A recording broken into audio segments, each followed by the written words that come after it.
중국을 꽤나 난처하게 만드는 역사적 흔적이 있습니다. 요하 문명이 그것입니다. 이 지역에서 살던 사람들은 원래 중화민족의 일원이었고 황제의 후예였다는 게 중국의 주장이죠. 그런데 요하 문명이 중국이 내세운 중화 사상의 근간인 황하 문명에 앞서는 전혀 다른 문명이었고 동이족과 한민족이 요하 문명의 주인공이었다는 주장이 조금씩 제기가 되고 있는 겁니다. 중국은 이 같은 역사에 손을 대려고 합니다. 우리가 익히 알고 있는 동북공정은 오히려 곁가지에 불과하다는 분석도 가능하죠. 국민TV 라디오 30분 책 읽기 10월 4일 금요일 순서 시작합니다.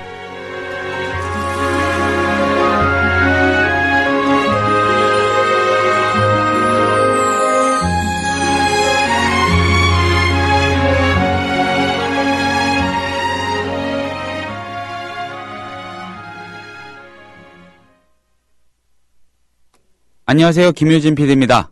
30분 책 읽기 금요일 순서 이희진의 역사 읽기로 채워집니다. 오프닝에 말씀드린 그 선뜻한 얘기가 담긴 책을 오늘 소개해 주신다고 합니다. 소나무라는 출판사가 출간한 동북공정 넘어 요하문명론이라는 책입니다. 한국항공대 우실하 교수가 썼습니다. 잠시 뒤에 이희진 선생님 모십니다.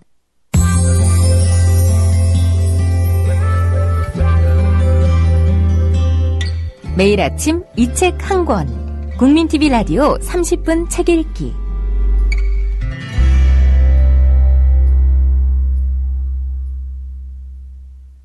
선생님 안녕하세요. 안녕하세요. 네, 잘 지내셨죠? 한 주간.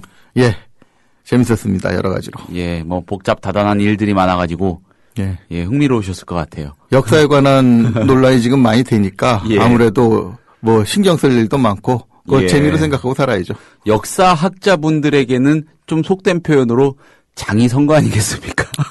뭐 그렇게 생각할 수도 있고요. 아주 삐딱하게 표현 한번 해보자면 근데 이 장이 선거를 좋은 방향으로 가도록 움직여야 그렇죠. 되는데 사실 기로거든요. 이 역사에 대한 관심이 앞으로 역사학이 이 사회에 좋은 역할을 할 수 있도록 가느냐 아니면 계속 정치의 앞잡이로 남느냐 이런 게 뭐 최근 가까운 장래에 결정이 될 것 같습니다. 정치의 앞잡이. 굉장히 그거는 의미 있는 표현인 것 같습니다. 예, 역사마저도 그렇게 되면 안 되겠죠. 예, 오늘 얘기도 사실 뭐 중국이 걸려듭니다만은 이 주제 역시 역사를 정치의 앞잡이로 내세우는 그 주제의 하나라고 얘기할 수가 있겠죠. 어떻게 보면 굉장히 도발적인 그런 그 책일 수도 있겠네요. 예. 그렇죠. 그러니까 뭐 이 책 자체가 도발적인 게 아니라 도발적인 문제를 정리해 놓은 책이라고 할 수 있죠. 동북공정 넘어 요하문명론이라는 책이고 우실하 한국항공대 교수님이 쓰신 책이고요. 네, 오프닝에서 살짝 제가 말씀을 드렸는데 이 동북공정 따위가 문제가 아닌 것 같은 이 장난이 아닌 역사의 그런 이야기를 아주 철저하게 분석을 해놓은 그런 책인 것 같아요. 그게 미묘하게 차이가 납니다. 미묘하게 차이가 있습니다. 그럼 그 말씀으로부터 해서 이 책에 대한 소개를 좀 해주시죠, 선생님. 그러니까 동북공정 따위가 문제가 안 되는 게 아니라 동북공정이라는 것 자체가 역사를 정치에 이용하는 관행의 일부라는 거죠. 예를 들어서 중국 같은 경우에 역사 문제를 가지고 국가에서 통제를 하면서 정치에 이용을 합니다. 동북공정은 그것 중에 하나죠. 예를 들어서 티벳이나 위구르가 가지는 문제는 서남공정이라고 해서 별도의 차원으로 하거든요. 그러니까 동북공정은 그런 여러 가지 공정의 하나일 뿐이지. 여러 공정이 있군요, 참으로. 그렇죠. 이 동북공정이 전부가 아니에요. 근데 우리는 흔히 동북공정, 우리나라 사람들은요, 좀 어떻게 하려고 그러는 것 같아. 뭐 이런 정도 인식으로 막연하게 그 한 가지만 바라보는데 이게 다가 아니고 굉장히 심각한 여러 곳을 향한 문제들이 중국에 있다는, 그래서 제가 처음에 그 역사를 정치에 이용하는 것이 문제라고 하는데 지난주에 얘기한 것이 우리나라의 문제라면은 이거는 중국의 문제이자 국제적인 문제가 되는 거죠. 어느 나라든 간에 역사를 정치에 이용하려고 했을 때 그거는 이용하는 사람들이 뚜렷한 목적이 있지 않겠습니까? 그렇죠. 그 목적이 결코 대부분의 사람들한테는 좋은 것일 수가 없죠. 일부 소수 기득권. 그렇죠. 그 사람들을 위해서 역사를 이용하는 거니까요. 알겠습니다. 중국같이 크고 힘 있는 나라가 그런 일을 할 때는 중국 인민이 문제가 아니고 주변에는 애꿎은 다른 나라 국민들까지 어떻게 보면 피해를 보는 거거든요. 근데 우리나라에서는 왜 동북공정만 보느냐면은 서남공정이나 이런 거는 티벳이 어떻게 되든 위구르가 어떻게 되든 우리하고 직접적인 상관이 없으니까 관심을 좀 멀리하는 경향이 있는데 그러다 보니까 큰 그림을 못 보게 되는 문제가 생깁니다. 근데 생각해 보면은요. 우리나라 자명하게 입증이 된 근현대사를 갖고도 이 난리를 피워야 하는데 참 그것까지 어떻게 바라보게 할 그런 여지가 있을까 싶기도 하고 안타까운 대목입니다. 그러니까 비판하는 시각을 좀 크게 가질 필요가 있는 게 네. 단순하게 어떤 문제 지엽적인 걸 콕 찍어서 이걸 잘못 해석했다 이 문제가 아니라 근본적으로 역사를 정치에 이용하려는 것 자체가 문제가 있다. 네. 이런 차원의 의식에서 접근할 필요가 있다고 봅니다. 알겠습니다. 자, 동북공정 넘어 요하 문명론 어떤 문제의식에서 출발한 책입니까? 네. 대략적인 소개를 부탁드립니다. 네. 그러니까 이제 이 문제 역시 제가 첫 시간하고 옆으로 읽는 동아시아 삼국 네. 얘기나 중화사상과 동아시아를 얘기하면서 네. 제 책을 소개하는 이유가 일단 제가 방송 초보라 가까워서 소개하는 것도 있지만 네. 앞으로 거기 나오는 문제가 이후에 나올 어떤 문제도 다 얽힐 것이라는 말씀을 드린 적이 있습니다. 네. 이거 역시 예외가 아니라는 거죠. 이 뒤에는 이제 중화사상이라는 이 중국이 뿌리 깊게 지배층들이 자신의 통치를 위해서 만든 사상을 가지고 이후에는 이데올로기는 물론이고 역사에까지 반영하려는 그 의식이 이런 정책에서 나타나는 거라고 얘기할 수 있습니다. 예. 그러니까 여기서 중화라는 게 굉장히 중요한 키워드가 되거든요. 네. 그러니까 중국은 자기들이 모든 것의 중심, 적어도 아시아권만큼이라도 그 중심이 자신들이라고 생각하고 싶어 합니다. 그리고 자신들을 중심으로 해서 국가라는 체제가 엮였고 민족이 달라도 그 체제 안에 들어와 있는 그 체제 안에서의 서로 변화가 있었을 뿐이지 그 체제 자체가 변화한 적은 없었다고 주장을 합니다. 이른바 이걸 통일적 다민족 국가론이라고 또 얘기를 하는데 네. 그러니까 민족마다 있었던 어떤 정치체가 서구하는 것을 그들을 독립국가라든가 독립세력으로 보는 게 아니라 네. 어떤 중화라는 큰 틀 속에서의 일종의 할거 정권이라는 표현을 많이 쓰는데 일종의 내란이 일어났다 이런 정도죠. 일부 세력이 독립적으로 있었다 이렇게 되니까 지금 그거를 이제 학술적이고 논리적으로 설명해 주셔서 그렇지 그냥 쉽게 말하면 진짜 말 같지도 않은 다 내 땅이었는데 예를 들어 한국 보자 그럼 한국이라는 곳에 있던 사람들이 반란을 일으켜가지고 지들끼리 한국이라고 그러고 잠깐 이렇게 있는 거다. 이런 주장 아니겠습니까? 그렇죠. 그러니까 이제 우리 역사에서 보면 후백제도 섰고 태봉도 섰고 예. 이런 나라들이 섰지만 그게 니네 나라 역사 중에 일부지. 그거 그렇죠. 독립국가냐 전라도 독립시킬 거냐 이런 식의 논리가 되는 거예요. 대한민국의 역사도 중국 역사의 일부다. 대한민국뿐이 아니죠. 아시아에는 중국 아닌 곳이 없죠. 그러니까 그쪽에는 관계사라는 게 없어요. 중국에요. 국제관계라는 걸 인정을 안 하는데. 그게 인정할 필요가 없죠. 그렇죠. 모두 다 중화인데. 그런데 왜 이제 여기서 요하 문명론이 문제가 되느냐면은 네. 그런 와중에도 그런 문명의 중심지는 중화라고 주장을 해야 되잖아요. 네. 그러니까 중심이 이 중화 지역에 있고 그 주변에 있는 이민족 내지는 그 중화적인 질서에 들어오지 않으려고 했던 오랑캐가 있었다는 정도의 개념이거든요. 예. 그래서 여기에 핵심이 되는 논리는 뭐냐면 그렇다면 모든 문화, 정치 이 중심이 중화에서 나와야 됩니다. 그렇죠. 그런데 이게 이제 그 중화의 범위가 상당히 좁게 지어졌을 때는 문제가 안 됐죠. 적어도 자기들의 논리에서는 문제가 안 됐죠.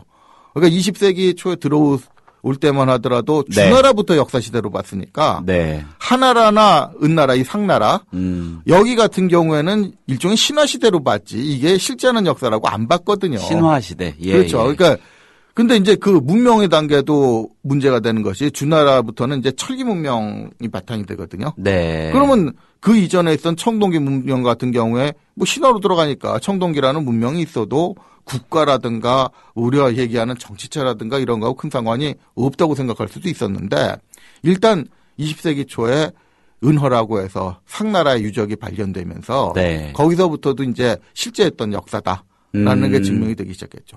근데 이때까지만 해도 적어도 중화주의적인 질서라는 데 있어서는 큰 문제가 안 됐던 겁니다. 어차피 그때의 문명도 한 기원전 12세기 정도 뭐 여기를 전후로 해서 한 300년 뭐 500년 이렇게 거슬러 올라가는 청동기 문명이라는 것이 어차피 이제 그게 그 당시에서는 아시아에서 가장 앞서 나온 청동기 문명으로 생각을 했고, 네. 그러니까 역시 이런 청동기 문명 역시 중화 문명에서 비롯됐다 네. 하는 논리에는 큰 지장이 없었거든요. 그런 대로 유지해올 수 있었다. 그렇죠. 그 논리를 바탕으로 예. 어쨌든 자기들의 논리는 구성할 수 있었죠. 네. 근데 문제가 되는 게 아주 최근 들어가지고 예. 거의 90년대 들어서 일반화되기 시작했는데 뭐 발굴은 그 전부터 이루어졌습니다만은 그러니까 우리나라도 그건 마찬가지거든요. 한반도 지역에서만 해도 기원전 15세기 청동기가 출토가 되긴 됐었어요. 근데 그걸 학계에서 인정을 못 합니다. 왜 그러냐면은 사실 하은 이쪽 청동기 문명이 아시아 최초의 문명이라고 봤는데 어떻게 한반도에서 저 변방에 불과한 한반도에서 그보다 앞서는 문명이 나타날 수 있겠느냐 해가지고 이건 측정이 잘못됐다고 생각을 했었거든요. 그게 60년대인가 70년대가 나온 거예요, 이미. 그러니까 그거는 그렇게 측정이 되는 청동기는 제외를 해놓고 근거로 쓰질 않았던 거죠. 근데 이게 이제 중국 내에서 기원전 15세기가 문제가 아니라 슬슬 기원전 25세기까지 올라가는 청동기 문명들이 나타나기 시작했습니다. 네. 그리고 그 숫자가 점점 발굴 성과가 쌓일수록 너무 쌓여가지고 최근에는 이제 부정할 수가 없게 돼버린 거죠. 빼도 박도 못하는. 그렇죠. 이제 기원전 25세기까지 거슬러 오는 청동기가 엄청나게 발견이 돼버렸거든요. 예. 그러니까 그 발굴 보고서 전체를 뭐 폐기하고 거기 뭐 참여했던 사람 기억을 다 지워버리지 않는 이상 숨길 수가 없는 게 돼버렸거든요. 근데 여기 나오는 이제 그게 바로 이제 요하 문명입니다. 근데 문제는 이 요하 문명이 왜 중국이 추진하는 동국공정을 비롯한 이 중화주의적인 역사관 성립에 굉장히 장애가 되느냐면은 나온 지역이 문제라는 겁니다. 지역이요. 예, 그러니까 여기 요하라고 지칭되는 이 바레만에서 내몽골 지역으로 연결되는 바로 그 지역이거든요. 근데 이 지역이 왜 문제냐? 뭐 요즘에는 우리나라 역사도 뭐 고려가 먼저인지 백제가 먼저인지 모르는 사람들도 많으니까 뭐 중국 역사에 관심을 안 가져서 그렇지만 이 지역적으로 보면 굉장히 큰 의미를 가지게 됩니다. 전통적으로 중국 자체에서도 중화라고 그러면은 보통 어느 지역을 지칭을 했냐면은 북방 한계선인 만리장성이에요. 만리장성. 그러니까 징시황 만리장성은 그 전부터 있었지만은 만리장성이 뭡니까? 이게 이제 북방에 있는 중국의 입장에서 보면 북방 오랑캐죠. 네. 북방의 오랑캐를 막기 위해서 그 성을 쌓았다는 얘기가 되니까 쉽게 말해서 그 선은 바깥은 북방 오랑캐의 땅이죠. 네. 그럼 거기는 중화 민족이 발상지하고는 상관이 없단 말이죠. 그렇죠. 그러니까 거기는 중화의 문명으로 치질 않죠. 이거 오랑캐의 지역으로 치고 거기 있는 문화도 당연히 오랑캐 문명으로 쳐야 되는데 기원전 25세기 청동기가 바로 그 지역이거든요. 그럼 이제 중화 지역에서 모든 문명이 나와가지고 이게 주변으로 퍼졌다고 얘기를 해야 되는데. 그 근거가 상실되네요. 그렇죠. 이제 오히려 거꾸로가 돼버린 거죠. 오랑캐 지역에서 가장 오래된 청동기 문명이 나오고 사실 그 지역에서 조금 약간의 거리는 있습니다만은 그 전에 청동기 문명 이전의 역사도 막 튀어나오고 그래요. 자기들이 오랑캐라고 규정했던 바로 그곳에서 나와버린 그렇죠. 거예요. 근데 그 문명의 수준이 보통 높은 게 아니거든요. 그러니까 이건 중국 역사뿐만 아니라 인류 역사를 다시 써야 된다는 말까지도 나와요. 지금 아직은 발굴 성과가 쌓이고 있지만은 지금 네마를 아는 우시라 선생님께서는 초고대 문명, 지금까지 알고 있었던 지금 얘기했던 25세기 청동기 문화나 홍산 문화, 이 양반은 옥기 문화라고 부르는데 이런 네. 문명 이전의 문명까지도 지금 실체를 드러낼 가능성이 있다는 얘기인데 그걸 제외해 놓더라도 지금 나온 홍산 문화라든가 요하에서 나온 청동기 문명이라든가 이런 것 자체가 지금 중국의 어느 문명에 비교해서도 월등하게 앞서서 나온 문명이거든요. 그리고 수준도 굉장히 높습니다. 그 유적들의 규모를 보거나 아니면 그 유적들이 가진 여러 가지 문명의 수준을 보거나 그 시기쯤 되면 국가라고 안 그랬잖아요. 국가가 아니라 기껏해야 뭐 시족사회, 뭐 부족사회니 이런 식으로 표현을 하는 그러니까 우리나라 일부 학자들도 아직 고조선을 얘기를 하면서 그 고조선 문명을 가장 그 늦게 보는 사람들은 기원전 7세기도 안 넘어간다 그래요. 그리고 그때까지도 시족사회, 부족사회 이런 소리 합니다. 국가라기보다는 하나의 공동체. 그렇죠. 그러니까 뭐 거의 우리가 일반인들이 원신이라고 생각하는 네네네. 뭐 떠돌아다니는 사람들 기껏해 농사를 져봤자 아주 원시적인 농경이나 하는 이런 정도의 문명으로 보고 있는데 여기서 나온 문명 수준이 그게 아니라는 거예요. 그러니까 슬라이드 같은 걸 이제 거기 나온 유적이라든가 이런 거 사진을 슬라이드로 보여주는데 네. 정말 수준 높습니다. 그리고 규모도 엄청나게 큽니다. 그러니까 예를 들어서 도시 하나에 성벽을 쌓는데 뭐 거의 풍납토성 정도의 규모가 나오는데 물론 풍납토성 나중에 이건 기회가 있으면 말씀드리겠습니다만 풍납토성도 저 규모가 굉장히 작은 성인데 그게 이제 기원전 뭐 25세기 뭐 이런 수준에서 그런 정도의 유적이 나온단 말이죠. 그러면은 이런 정도의 유적을 남길 수 있는 사람들이 뭐 원시인, 뭐 국가 이전의 단계? 그렇죠. 얘기할 수가 없죠. 중국이 지금까지 해오던 대로 무시할 수가 절대로 없는. 그렇죠. 그리고 이제 뭐 예를 들어서 문명의 수준도 어느 정도까지 높았냐면은 거기서 치과 치료를 한 기술이 나온다는 거예요. 그러니까 처음에 봤을 때는 도저히 이해를 못했다는 거예요. 그러니까 치과 치료라는 게 뭐 어떠냐 싶은데 그게 얼마나 고도의 기술인지 요즘 문명이 하도 발달되고 일반에서 사람들이 인식을 못하는 거죠. 그러니까 이빨이라는 게 이게 보통 단단한 게 아니거든요. 그러니까 돌을 씹어도 웬만하면 돌이 깨지지 이가 안 깨지거든요. 중국이 오랑캐라고 치부하던 사람들은 오히려 중국을 이상하게 바라보면서 치과 치료도 하고. 네, 그때는 이상하게 바라볼 필요도 없었겠지만, 예. 그쪽에 뭐가 있느냐는 수준이었겠죠. 그러니까 하나라, 은나라 뭐 이런 식으로 나올 때가 뭐 기원전 한 15세기에서 뭐 12세기 이 정도가 되는데 뭐 그보다 한 1000년 전에 있었던 문명이 뭐 거기 돌아보기나 했겠습니까? 그리고 그 청동기의 흐름을 보면은 여기에서 나온 청동기가 그 상나라죠. 네. 은 내지는 상이라고 부르는 그 문명의 기본이 된다는 겁니다. 그리고 이것이 또 한 갈래로는 고조선의 청동기하고 연결이 돼 버리죠. 그렇다면 바로 한민족. 예, 그렇죠. 뭐 우리가 지금 한민족이라고 인식하고 있는 그 고조선하고 연결이 되기 때문에 지금 청동기 문명의 흐름은 어떻게 돼 있냐면은 그 바레만 지역에서 발생한 청동기가 이 상 쪽으로 상나라 쪽으로 흘러간 청동기와 고조선으로 흘러간 청동기의 공동조상이라고 얘기할 수가 하고 있죠. 그러니까 이게 완전히 흐름이 틀려지죠. 그 전에는 이제 중국에서는 이 상나라를 중심으로 한 이쪽 청동기가 원류가 돼가지고 만주 지역, 한반도 지역으로 건너갔다고 봤는데 그게 아닌 거죠. 자기네가 본산이라고 봤는데. 그렇죠. 본산이 아니라 그 바레만 지역에 있는 게 본산이고 자기들은 그 본산에 그 중국 청동기 문명은 그 본산의 지류가 돼버린 거죠. 그 지류도 하나의 지류가 아니라 여러 지류 중에 하나. 이쪽 중화로 넘어온 상나라의 지류가 있는가 하면 고조선 쪽으로 넘어간 지류가 따로 있는 이렇게 돼버리는 거죠. 적어도 지금 이 중국이 이렇게 커져버린 상황에서 세계 그 어느 나라의 사가들도 이 고대사 아니면 인류사를 이야기할 때 중국을 빼놓을 수가 없을 텐데. 그렇죠. 그래서 아까 선생님께서 이 인류 역사 자체를 다시 바라봐야 될 수도 있을 만큼 중요한 사건이 될 거다라고 표현을 하신 거군요. 그렇죠. 그러니까 지금 세계사를 할 때 4대 문명을 얘기할 때 황하 문명 빠지지 않지 않습니까? 그렇죠. 그러니까 적어도 아시아에서는 황하 문명을 기본으로 해가지고 아시아의 문명이 발생했다고 봤는데 그 황하 문명이 우습게 돼버린 거예요. 지금 있는 이 문명에서는 니들 우리 문명 생활할 때 뭐 했느냐는 말이 나올 정도로 뭐 한 1000년 정도는 뒤니까 이런 얘기가 나올 정도가 돼버렸으니까. 근데 그 위치가 그런 문명이 있는 위치가 만리장성 아래란 위라는 거죠. 자기들이 그동안은 중화 문명이라고 생각지 않았던 곳에서 나와버린 거죠.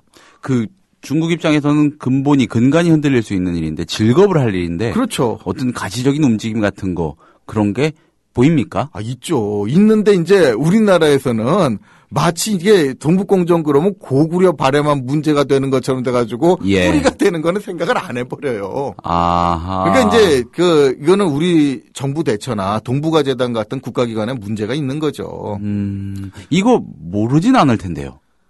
이제 심하게 말하면은 국내에 있는 학자들도 이 문제의 본질을 직접 보고 알리는 데 주력하기보다 덮는 데 주력을 하더라고요. 이유는 뭐라고 생각하세요? 그러니까 자기들이 그동안 주장해왔던 게 그거거든요. 우리나라 이제 고대사의 주류 학자라는 사람들이 주장한 게 뭐냐면은 아무리 느껴져도 우리나라 만주나 한반도 지역의 청동기 문화, 그러니까 고조선의 청동기 문화죠. 기원전 10세기 이전으로 안 간다는 거예요.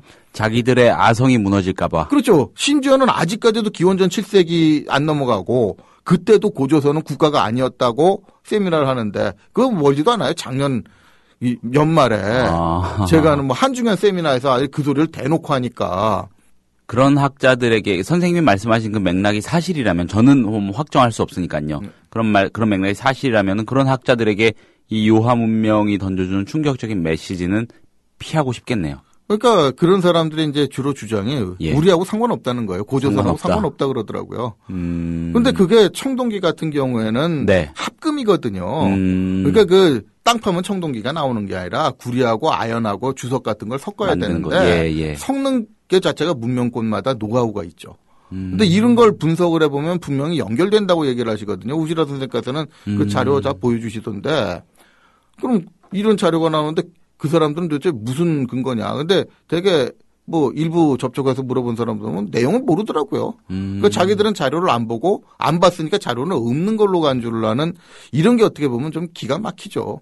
자기들이 안 본 거는 없는 걸로 간주한다. 그렇죠. 그러니까 이게 아직 연구가 확정되지 않았으니까 뭐 저나 우시라 선생 같은 사람도 조심을 해가지고 이게 바로 고조선의 문명이다고 당장 확정돼서 얘기하는 건 아닌데 연구는 해봐야 될 거 아닙니까? 그리고 그 검증도 해봐야 되고 그러는데 이게 안 되고 있어요.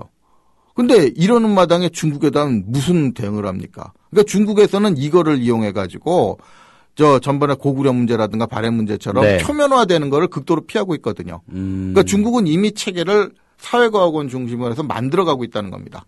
그리고 이제 이게 쓰면은 중국의 교과서가 바뀌고 착착 진행이 될 텐데 그리고 그걸 가지고 지구촌 가족들한테 중국이 원하는 역사를 보급시키고 다닐 거라는 거죠. 그러니까 뭐 자기네 역사 자기가 쓰는 걸 뭐 어떠라는 얘기가 아니라 이건 주변에 있는 다른 나라의 역사를 자기들 위주로 쓰기 위해서 바꿔야 되고 그 영향을 주지 않을 수가 없거든요. 그 일본의 역사 왜곡만 문제가 되는 게 아니지 않습니까? 이건 어떻게 보면 인류 전체의 문제가 돼버리죠. 그렇죠. 그러니까 사실 그래서 관심을 갖자는 얘기였는데 그러니까 이게 결국 가장 근본적인 문제로 돌아가면은 역사를 정치에 이용을 하는. 그러니까 지금 요하 문명만 하더라도 그거거든요. 요하에 나온 걸 어떻게든지 중화로 만들어야 되니까 중국에서는 중화의 범위를 넓혀버립니다. 그러니까 만리장성 북쪽도 중화였다는 거예요. 그럼 이런 식의 논리가 돼버리면은 원래 근본적인 논리. 아시아의 중화가 아닌 곳이 없다는. 근데 그것만 하더라도 중화 지역으로 안 들어온 오랑캐라는 건 인정을 했는데 그동안 오랑캐라고 하는 것까지 다 들어가 버리면 이제 오랑캐도 없는 모든 것이 중화가 되는 극단적으로 이런 논리의 비하까지도 이루어질 수 있는 상황이라는 거죠. 이 우시라 선생님, 우시라 교수님이 아주 이 작정하고 쓰신 책 같은데 이런 거 주장하시고 연구하시는 분이 많이 드물죠. 드문 정도가 아니라 우시라 선생님이 역사학자가 아닙니다. 역사학자였으면 아마 이런 소리 하시기가 힘들으셨을 거예요. 그러니까 사회학자이기 때문에 오히려 좀 바깥에 계시니까 장본인도 답답해 하더라고요. 왜 이걸 역사학계에서 안 하느냐고. 내가 할 때까지 왜 손을 안 대느냐는 말씀까지 하십니다. 얼마나 답답하셨으면. 그러니까 이런 게 이제 뒤집어 보면은 우리 사회의 불편한 자화상 중 하나죠. 네, 오늘 이진 선생님이 아니면 놓칠 뻔했던 역사적 맥락 하나를 같이 짚어볼 수 있었습니다. 이제 우리 청취자 여러분들도 이 황하 문명하고 더불어서 요하 문명이라는 그 단어 개념 그리고 그것이 던지는 메시지 그 맥락을 좀 머리에 넣어두시면 어떨까 싶습니다. 좋은 얘기, 중요한 얘기 잘 들었습니다. 선생님 감사합니다. 감사합니다.